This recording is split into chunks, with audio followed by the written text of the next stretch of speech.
Hello, आपका स्वागत है हमारे यूट्यूब चैनल पर। आज की क्लास में हम परसेंटेज पढ़ेंगे। तो स्टार्ट करते हैं आज की क्लास। परसेंट, जिसे हम हिंदी में प्रतिशत बोलते हैं। परसेंट हमारा दो वर्ड से मिलकर बना हुआ है, पर प्लस सेंट। पर का मतलब होता है हमारा प्रति और सेंट का शत। ठीक है। प्रति को हम विथ रेस्पेक्ट टू बोलते हैं और सेंट को हम 100 बोलते हैं। जब भी हम किसी भी वैल्यू को 100 के रेस्पेक्ट में चेक करते हैं, उससे हमें जो रिजल्ट मिलता है उसे हम परसेंट बोलते हैं। Whenever we check any value with respect to 100, then we got the result is known as percent. जब भी हमने किसी भी वैल्यू को 100 के रेस्पेक्ट में चेक किया और उससे हमें जो वैल्यू मिली उसे हम परसेंट बोलते हैं। परसेंट का सिंबल हमारा ये होता है, जिसे हम 1/100 से रिप्लेस कर सकते हैं। ठीक है। परसेंट का सिंबल है ये, जिसे हम किससे रिप्लेस कर सकते हैं? 1/100 से रिप्लेस कर सकते हैं। तो जो परसेंट है उसका रिलीवेंस क्या है?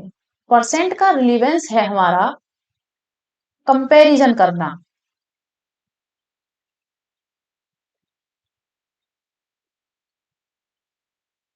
ठीक है। जैसे मैंने बोला, एक एग्जांपल से समझते हैं इसे। राम, श्याम और हरि, ये 3 स्टूडेंट्स हैं।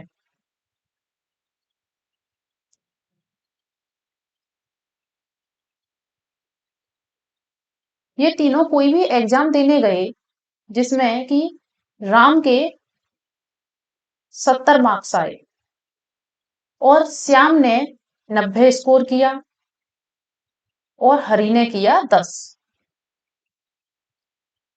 मैंने आपसे पूछा कि इन तीनों में से कौन सा स्टूडेंट है जो ज्यादा इंटेलिजेंट है, राम, श्याम या फिर हरि? तो जब तक ये वैल्यू दे रखी है 70, 90, 10, तो आप देखकर बोलेंगे श्याम ज्यादा इंटेलिजेंट है, फिर राम है और फिर हरि है। ठीक है। लेकिन मैंने आपसे बोला कि जो मार्क्स थे टोटल, इसने ये इसके ऑप्टेंड मार्क्स हैं। टोटल मार्क्स थे 140। 140 नंबर का पेपर था। यहाँ पर जो पेपर था हमारा वो था 100 मार्क्स का और यहाँ पर था 10 का। अब मैंने पूछा आपसे, अब बताइए राम, श्याम और हरि में से कौन इंटेलिजेंट है? तो अब आप कंफ्यूज हो जाएंगे, क्योंकि सबकी जो बेस वैल्यू है वो चेंज हो गई। यहाँ पर ये 140 में से 70 लेकर आया है, ये 100 में से 90 लाया है और ये 10 में से 10 लेकर आया है। तो यहाँ पर हम किसका यूज करेंगे? अब हम परसेंट में लाकर इसे कंपेयर करेंगे।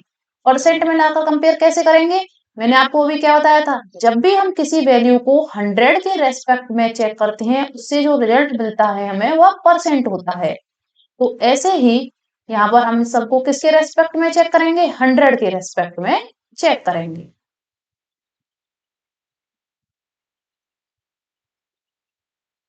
ठीक है। अब इन्हें हमने 100 के रेस्पेक्ट में चेक किया तो हमने देखा राम ने 50% स्कोर किया है और जो हरि है उसने 90% स्कोर किया है।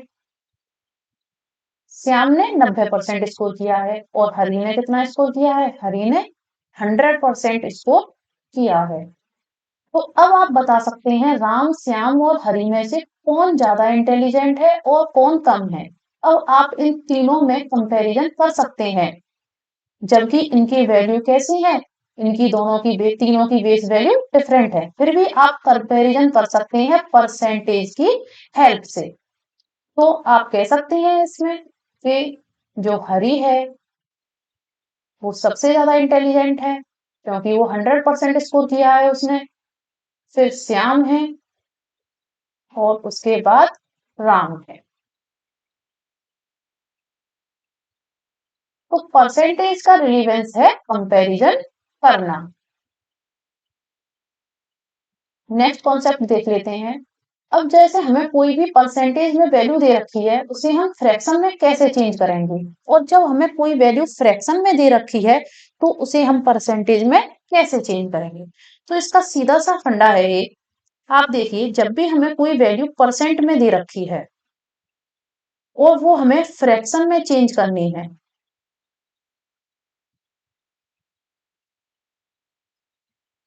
जब भी हमें कोई वैल्यू किस में दे रखी है, परसेंट में दे रखी है, और वो वैल्यू हमें किस में चेंज करनी है, वो वैल्यू हमें फ्रैक्शन में चेंज करनी है। तो जब भी हम किसी वैल्यू को परसेंटेज से फ्रैक्शन में चेंज करते हैं तो 1/100 का मल्टीप्लाई कर देते हैं। जब भी हम किसी वैल्यू को परसेंटेज से फ्रैक्शन में चेंज करेंगे 1/100 का मल्टीप्लाई करेंगे, और जब भी हम किसी वैल्यू को फ्रैक्शन से परसेंटेज में चेंज करेंगे तब हम 100 का मल्टीप्लाई करेंगे। ठीक है, ये इसका हमारा सीधा सा कॉन्सेप्ट है। अब इसके ऊपर देख लेते हैं कुछ वैल्यूज को लेकर कि कैसे हम चेंज करेंगे। जैसे हमने एक वैल्यू ली 80%,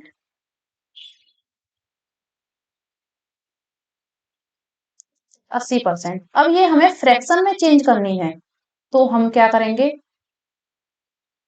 परसेंट से हमें फ्रैक्शन में चेंज करनी है तो मल्टीप्लाई करेंगे 1/100 का।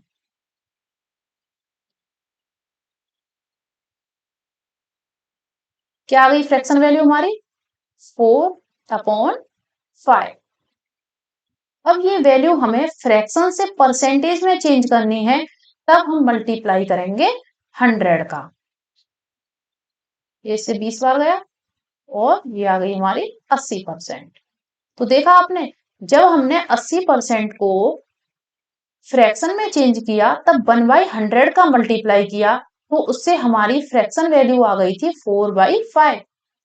और जब हमें 4/5 फ्रैक्शन वैल्यू दे रखी थी उससे हमने परसेंट में चेंज किया तो हमने मल्टीप्लाई किया 100 का, जिससे हमारी परसेंटेज वैल्यू आ गई 80%।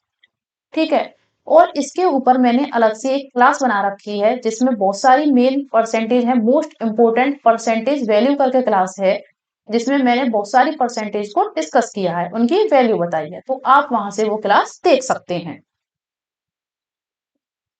अब देखते हैं चेंज इन परसेंटेज, परसेंटेज में बदलाव।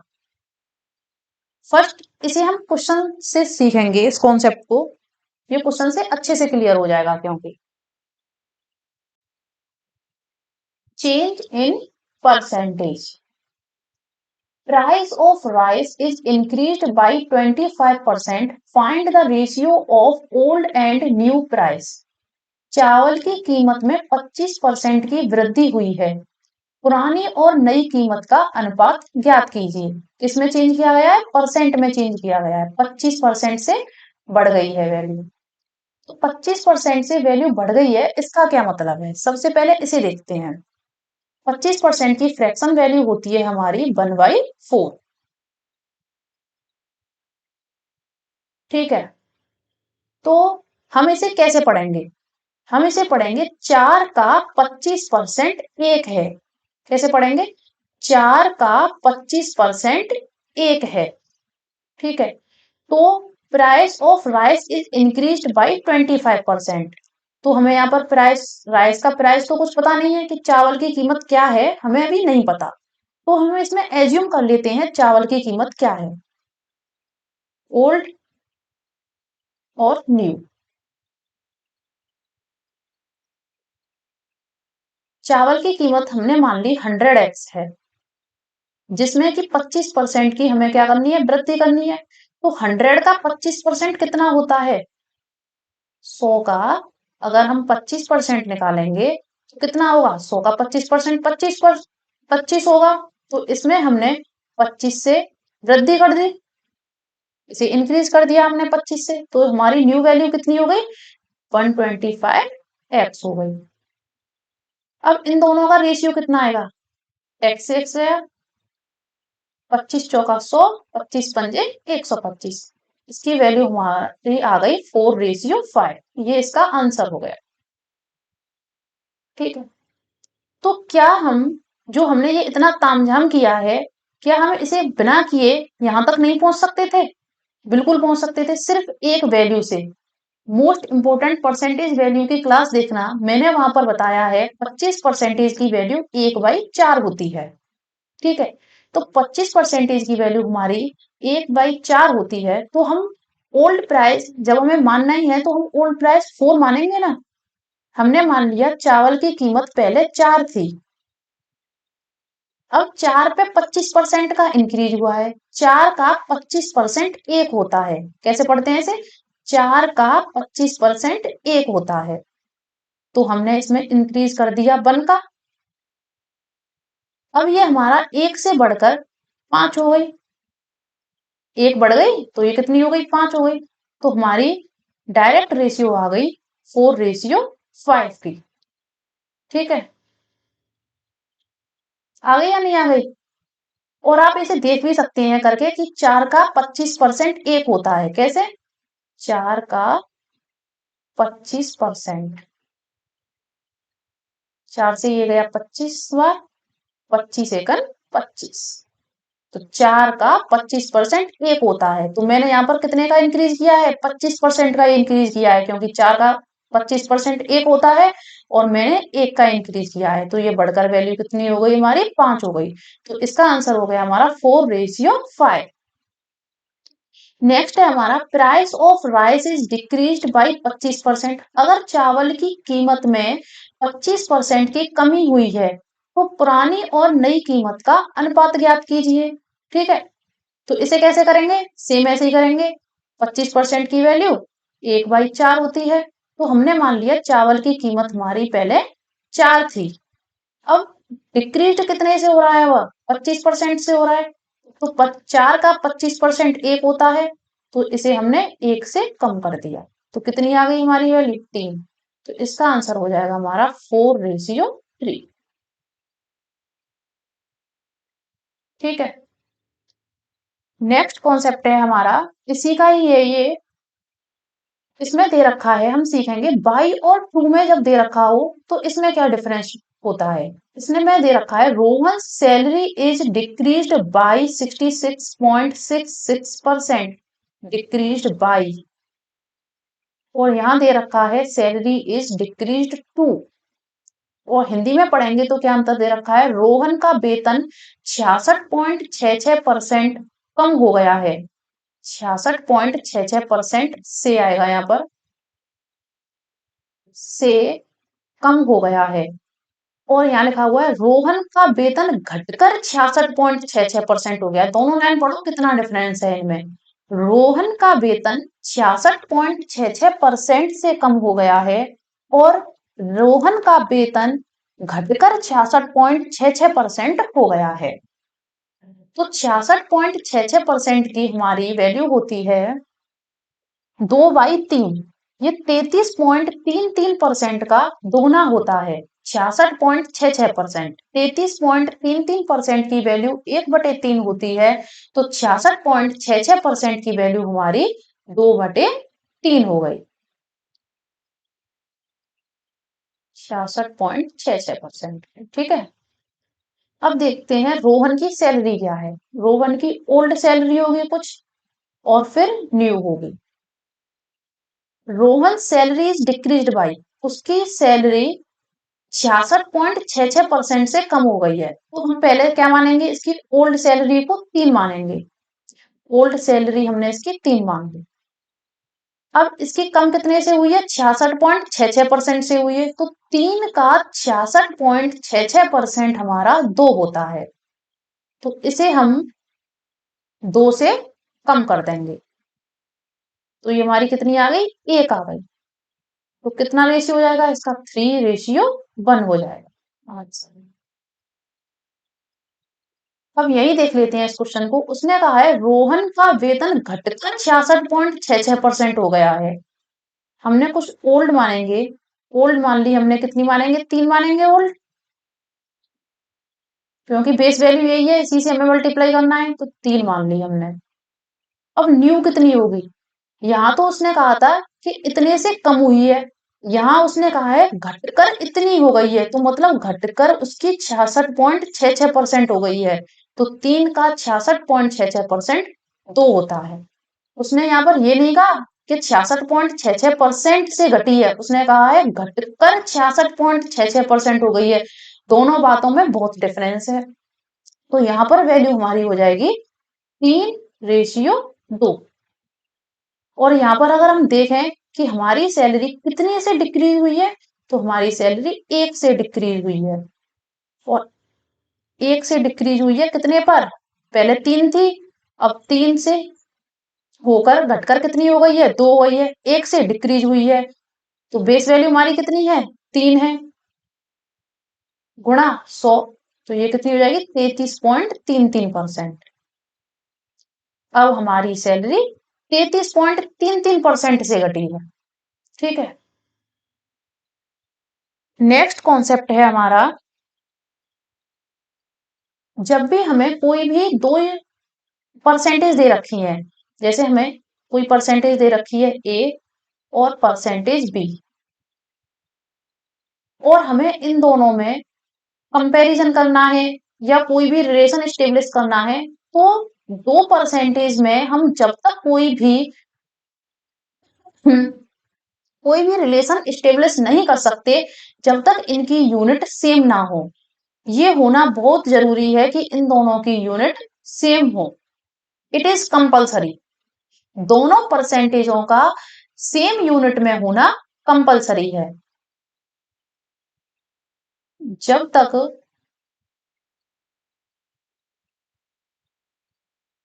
दोनों परसेंट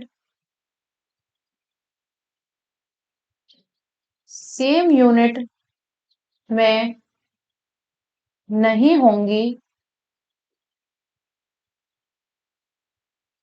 हम कोई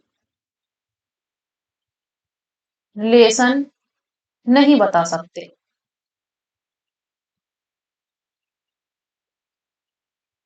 ठीक है, देख लेते हैं इसे क्वेश्चन के अकॉर्डिंग। जैसे उसने हमसे क्वेश्चन में पूछा 140 meter is what percent of 8 kilometer. क्या पूछा उसने हमसे कि जो 140 मीटर है वह 8 किलोमीटर का कितना परसेंट है। तो आप देखिए, एक तरफ दे रखा है हमें मीटर और एक तरफ दे रखा है हमें किलोमीटर। दोनों यूनिट हमारी सेम नहीं है। जब तक हमारी दोनों यूनिट सेम नहीं होंगी तब तक हम इनमें कोई भी रिलेशन नहीं बता सकते हैं। तो अब इसमें हम क्या करेंगे, तो इसमें हम ये करेंगे कि दोनों यूनिट को पहले सेम बनाएंगे। कैसे सेम बनाएंगे, 1 किलोमीटर में कितने मीटर होते हैं, 1000 मीटर होते हैं। और उसने यहाँ कितने किलोमीटर की बात की है, 8 किलोमीटर की। तो 8 किलोमीटर में कितने मीटर हो गए, 8000 मीटर हो गए। तो ये क्वेश्चन अब हमारा क्या हो गया, 140 meter is what percent of 8000 meter. अब हम इसमें कंपैरिजन कर सकते हैं। 140 और एक साइड दे रखा है हमें 8000। जब भी हम किसी चीज में कोई भी परसेंटेज बता रहे हैं या कर रहे हैं, जो कट रहा है पहले उसे काट लो।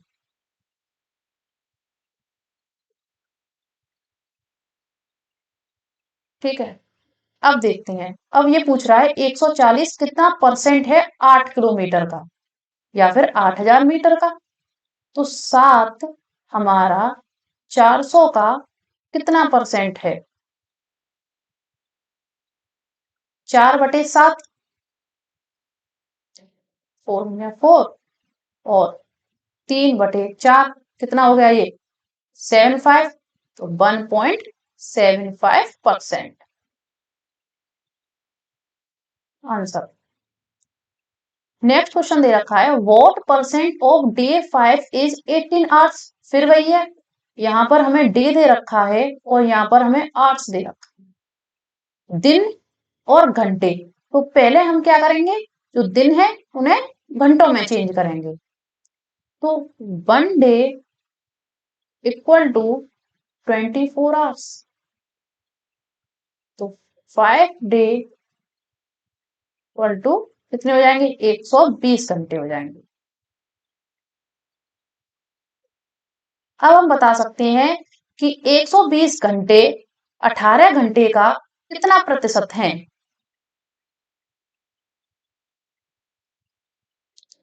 तो 18 what percent of day 5 is 18 hours. जो डे 5 है वो 18 आवर्स का, दिन 5 का कितना परसेंट 18 घंटे है। हाँ, तो 18 घंटे कितना परसेंट है 120 घंटे का, ये बताना है इसमें हमें।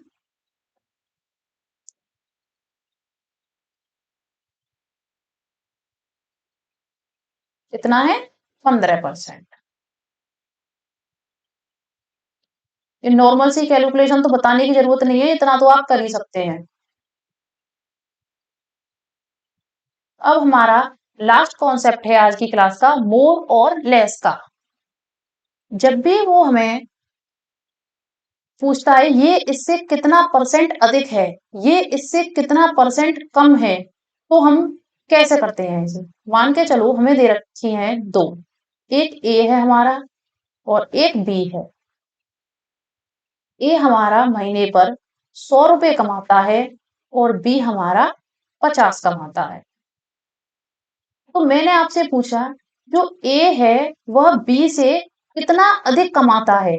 क्या पूछा मैंने, ए बी से कितना अधिक कमाता है। तो कंपैरिजन किससे हो रहा है, जिससे कंपैरिजन हो रहा है उसे हम बेस वैल्यू में लेंगे। तो कंपैरिजन किससे हो रहा है, बी से हो रहा है, बी से। ए बी से कितना अधिक कमाता है तो कंपैरिजन बी से हो रहा है, तो हम बी को नीचे लेंगे। और कंपैरिजन कर किसका रहे हैं हम, ए का कर रहे हैं, तो इसे हम कंसीडर्ड वैल्यू में लेंगे। कंसीडर्ड वैल्यू तो हमारी ए है ना, यही तो है। इसका कंपैरिजन कर रहे हैं हम किससे, बी से। तो अधिक पूछ रहा है ये, इसमें मैंने अधिक वाला बताया था। ठीक है, तो पहले आप देखो ये इससे कितना अधिक है। 100 और 50 का आप रेशियो निकाल लो पहले। कितना आ गया रेशियो, 1:2। तो ये इससे कितना अधिक है, एक ज्यादा है, एक ज्यादा है। ये हमारा एक ज्यादा है किससे, बी से। तो ये बी का कितना परसेंट हो गया, ये बी का 100% हो गया।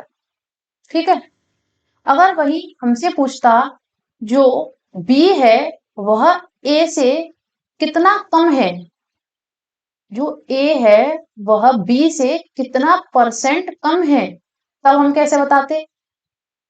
100 और 50 का हम फिर से रेशियो निकालते, कितना आता है ये 1 और 2।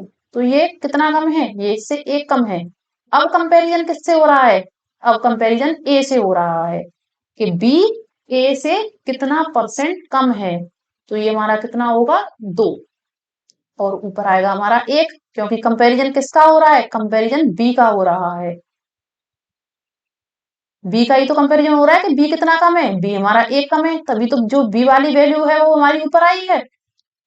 तो ये हमारा इससे 50% कम है। ठीक है, इसके दो क्वेश्चंस देख लेते हैं।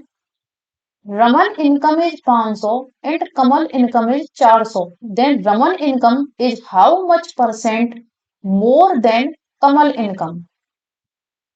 रमन की इनकम दे रखी है और कमल की इनकम दे रखी है। रमन की इनकम 500 है और कमल की इनकम 400 है।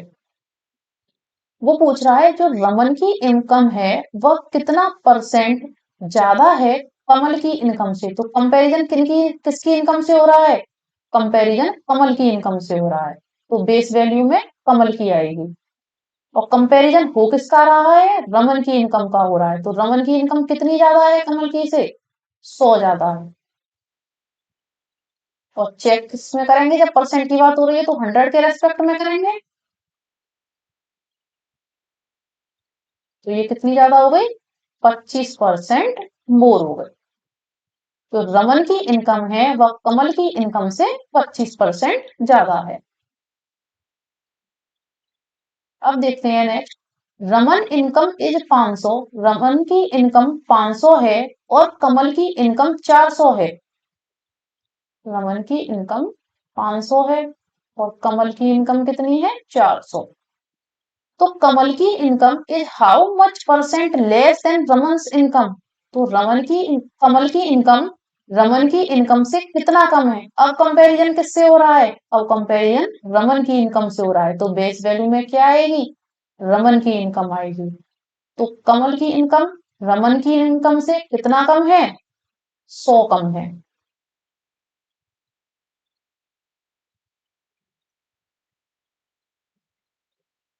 तो ये हमारा कितना आ गया, 20% लेस। ठीक है, यहाँ पर हमने कंपैरिजन किससे किया था, कमल की इनकम से किया था, इसीलिए हमने कमल की इनकम को बेस वैल्यू माना था। और रमन की इनकम का कंपैरिजन हो रहा था, इसीलिए उसने उसे हमने कंसीडर्ड वैल्यू माना था। यहाँ पर कंपैरिजन हमारा रमन की इनकम से हो रहा था, इसीलिए उसे हमने क्या माना था, बेस वैल्यू माना था। तो आपको क्या समझ में आया इससे, कि जिससे कंपैरिजन होता है वह बेस वैल्यू में आएगा और जिसका कंपैरिजन हो रहा है वह कंसीडर्ड वैल्यू में आएगा। ठीक है, तो आई होप आज की क्लास आपको पसंद आई होगी, और आज की क्लास आपको पसंद आई है और समझ में आया है आपको, तो हमारी वीडियो को लाइक कीजिए और चैनल को सब्सक्राइब कीजिए। Thank you for watching.